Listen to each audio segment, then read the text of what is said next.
Yes, this is blessing mga kapigsi, no? Kumbaga dahan-dahanin nyo rin, mga kapigsi, no? Kumbaga take it slow kasi para sa'yo talaga to. Okay? So, wag mong madaliin, wag mong masyadong i-rush. Planuhin ng mabuti kasi kapag naplano mo ito ng mabuti, guys, naplano mo na maayos, blessings ang dala-dala nito sa'yo.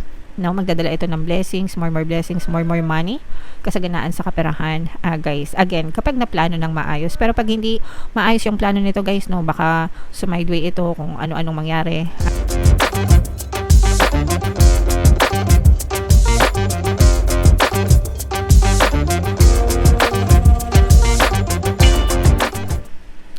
Hello guys, hello Sagittarius, welcome back to Pinoy Pixie Tarot.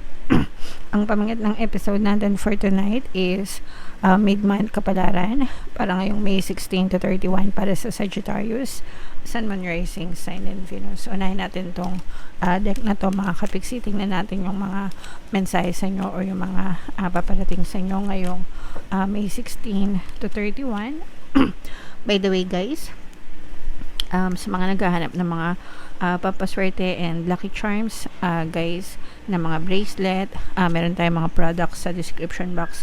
Click nyo lang yung mga items doon and pwede nyo siyang ma-view and pwede nyo siyang i-check out mga kapiksi. So eto guys, this is both negative and positive mga kapiksi. Sa negative na nakikita natin dito is for some of you medyo maghinay-hinay kayo guys kasi medyo magiging clouded yung thoughts nyo ngayong May 16 to 30 or kaya naman masyado kayong maraming iniisip mga kapiksi, to the point na parang labo-labo na, no? Yung mga iniisip nyo, yung mga pinaplano nyo, magulo yung isip nyo guys, clouded, gray skies, kumbaga walang, hindi malinaw, hindi maayos, no? So yung iba sa inyo pwedeng stress din, kaya ganon. So, medyo magpahinga kayo. Pahinga lang yung katapat na to, guys. And mag-relax ng konti para medyo kumalma yung inyong isipan. Meron tayo, guys, na Tagalog guided meditation sa channel natin. Yung pampawala ng stress and anxiety. Pwede nyo pakinggan yun, guys. Yun yung makakatulong sa inyo para kumalma yung mga isip nyo. Sa good side naman, ito naman guys, maganda ito kasi ibig sabihin nito natatapos na yung mga bagyo. Yung mga bagyo guys, yung mga pagsubok, no, sa buhay nyo, yung mga problema, challenges, ganyan. It's either tapos na siya or papatapos na siya sa inyo mga kapiksi. And of course, makakahinga na kayo ng maluwag-luwag and makakaraos na rin kayo kahit papano, paunti-unti. Mga kapiksi, okay? Alright.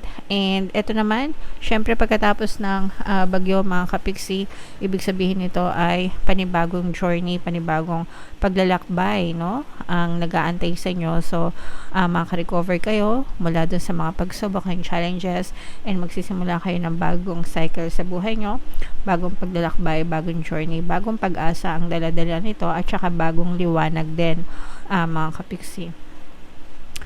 And wag kayong matakot na sumubok guys, no, ng mga bagong bagay sa buhay nyo.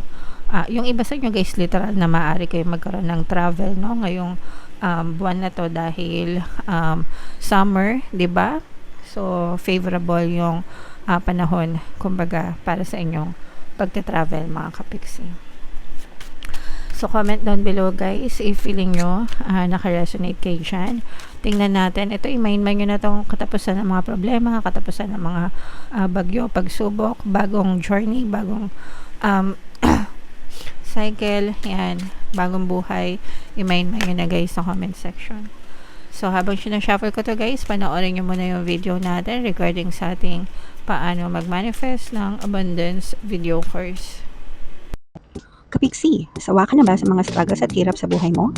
Masipag ka ba at masikap sa buhay ngunit hindi ka pa rin umaasenso? Ilang beses ka na bang nag-attempt mag-negosyo at mag-invest pero palagi ka pa rin nalulugi? Sa pagkakataon na ito ay maaaring may subconscious beliefs ka na nagiging balakid sa iyong pag-unlad at pagyaman. Introducing, paano mag-manifest ng abundance video course. Dito ay matututunan mong ma-overcome ang mga balakid mo para tuluyan ka ng umunlad, umasenso, sumagana, maging matagumpay, successful at maswerte sa iyong kabuhayan, pera, trabaho, negosyo, salapi at kaperahan ng bonggang-bongga. Dali, mag-send na ng email sa pinoypixie@gmail.com at simulan na ang iyong pagyaman ngayon. Alright, so sa lahat ng gusto mag-avail ng course guys, naka-flash sa screen nyo. Una, meron tayong paano mag-manifest ng abundance video course. Meron din tayong paano mawala ang third party at magkaroon ng harmonious na relationship. And meron din tayong paano pabalikin si ex, revise, breakup. So sa mga interesado guys, mag-send lang kayo ng email sa pinoypixie@gmail.com. So, Sagittarius guys, kayo ay represent ng Queen of Wands sa ating spread. Latag natin yung spread nyo, mga kapiksi. And kagaya nga ng sabi ko kanina guys, sa mga naghahanap ng mga pampaswerte, lucky charms, lucky bracelet, lucky crystals, mga kapiksi, pang-attract ng wealth, abundance, money. May mga products guys sa description box itong video. I-click nyo lang. Dire-diretso check out na kayo mga kapiksi. So, this is more on positive guys, although meron tayong konting na nakikita na negative dito mga kapiksi. Meron ditong presence ng Earth signs, Capricorn, Taurus, Virgo at saka air sign, Aquarius, Gemini, Libra. So, for some of you, maaaring may ganyan kayong sa inyong natal chart, or you may be dealing with other people na may ganyan sa kanilang natal chart. Ito guys, sa mga parents no na meron kayong mga adult na mga anak, mga kapiksi, kasi parang feeling ko yung iba sa inyo, you may be dealing with issues sa loob ng tahanan, especially sa mga anak na medyo pasaway, matigas ulo, mga kapiksi. Parang palagi kayo nag-aaway ng anak nyo, guys. Pwede rin kapatid, younger than you, mga kapiksi. Kung meron kayong kapatid na mas bata sa inyo, mga kapiksi, na medyo matigas yung ulo, guys, na ayaw makinig, ayaw sumunod, no? O kaya mga anak, ganyan. So, parang nagkakaroon kayo ng pag-aaway, ng pagtatalo, and medyo sumasakit yung ulo nyo kasi, at saka nalulungkot kayo kasi matigas nga yung ulo nitong person na to guys. So, syempre, pakisamahan, hindi man pakisamahan, pero pagsabihan ng maayos guys. Wag palaging galit, wag palaging nakasinghal, no? Wag palaging nakasigaw. Kasi, reactive yan guys. Imagine niyo pag kayo sinigawan, natural, magre-react din yan, mga kapigsi. And kapag negative yung energy na nilalabas nyo, abusive, hindi ma-abusive, pero scary, di ba? Nasa protection mode, magpo-protection mode din yan sila, and magre-react yan din ng pasigaw or padabog, whatever. Pero kung kakausapin nyo, dapat kausapin nyo ng mahinahon, kalmado, di ba? Para ganun din sila mag-react sa inyo. Kalmado, para ma-solve yung mga issues nyo, mga kapiksi. Syempre, sabayan nyo na rin ang pagdadasal guys, para talagang maging mabait sila sa inyo. Okay? For some of you naman, mga kapiksi, nakikita natin na meron kayong mga parang madidiscover na mga bagong kaalaman, guys, no? Especially pagdating sa business, mga kapiksi. Parang meron kayong bagong mapagkakakitaan na madidiscover, bagong kaalaman, no? Pwedeng negosyo ito, guys. This is more like business energy, no? Parang inaaral nyo, ayan, no? Inaaral nyo, pinaplano nyo. Pero, like I said, mga kapiksi, no? Medyo magulo yung isip nyo, di ba? Kanina lumabas ito, medyo marami kayong iniisip, siguro dahil sa problema nyo nga rin sa mga anak nyo. So, eto, dahan-dahanin nyo guys, no? Kumbaga, wag kayo masyadong magmadali, wag kayo maging impulsive sa pagdedesisyon nyo. Antayin nyo na maging kalmado kayo bago kayo magdesisyon, para hindi kayo mapahamak, okay? So, pero magandang energy ito guys, kasi ibig sabihin talagang na ma-manifest nyo yung tamang negosyo or tamang pagkakakitaan para sa inyo, mga kapiksi. So, i-mind nyo na rin yan sa comment section. Itong mga mapagkakakitaan na to guys, magdadala ito ng more money, financial security, and financial stability sa inyo. Basta ito'y maplano ng maayos guys, no? Pero kung magulo pa yung isip nyo, kumalma muna kayo, mga kapiksi. At saka, take it slow guys, no? Yes, this is blessing, mga kapiksi, no? Kumbaga, dahan-dahanin nyo rin, mga kapiksi, no?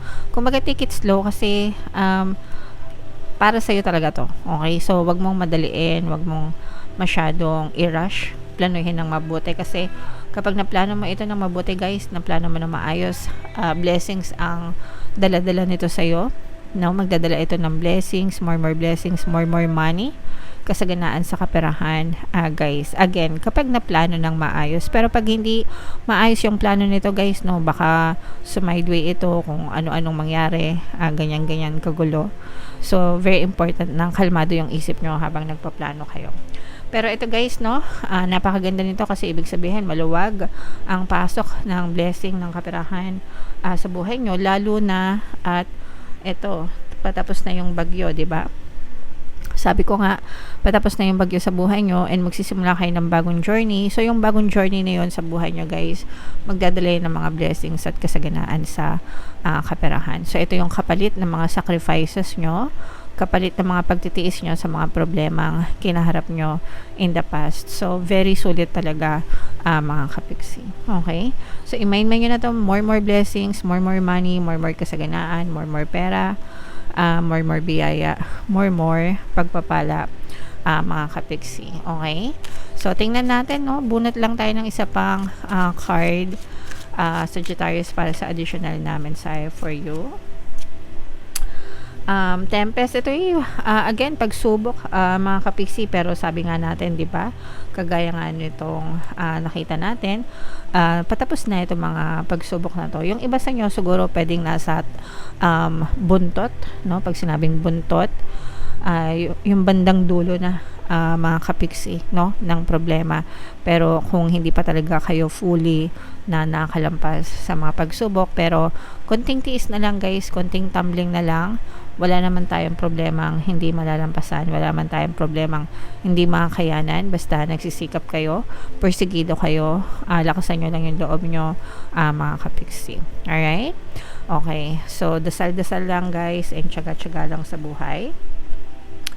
And again, guys, no, comment down below if naka-resonate kayo. And sabi ko nga, guys, yung mga magaganda dito, especially itong mga blessings na to, at saka itong more money na to, yan, i-mind nyo na yan sa comment section, mga kapiksi.